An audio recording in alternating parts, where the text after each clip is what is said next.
Hi, Brenda Grung, she, hers.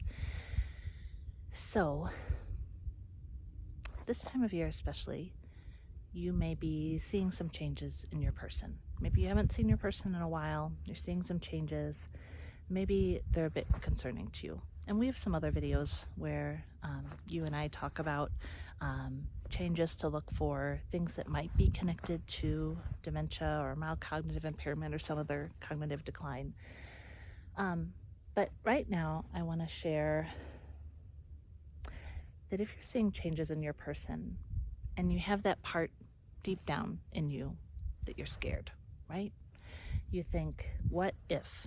What if it is dementia? What if it is Alzheimer's or another form of dementia? What if it's what happened to grandma, etc.?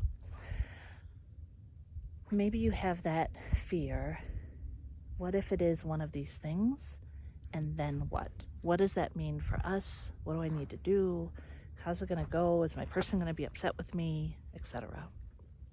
And so I would say, I think 3 things.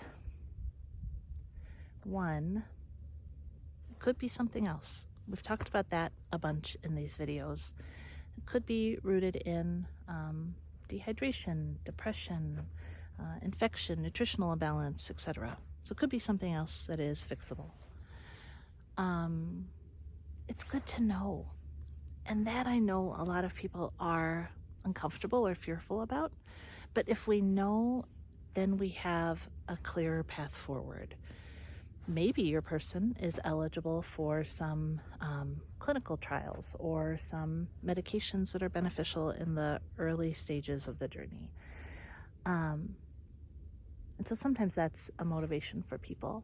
But even if not, if we just know, then it changes our interaction with our person. And I think we can be more successful with our person. We can set ourselves and our person up for success.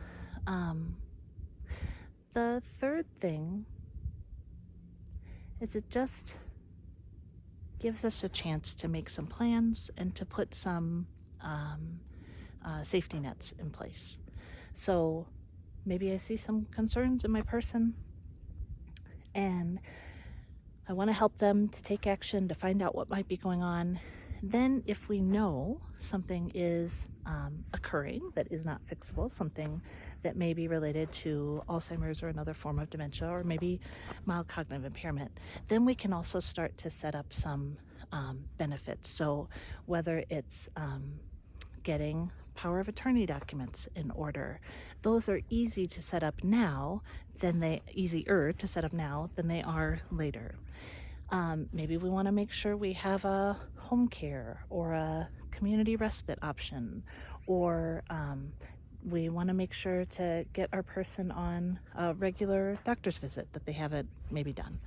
So I know sometimes we fear, what if there is something? And sometimes we think, am I overreacting? Maybe it's nothing, maybe it's me. But if we take those steps to help our person to try to figure out what might be the root of what we're seeing, then we have some benefits to make the path smoother, I think. Okay, I hope that's helpful.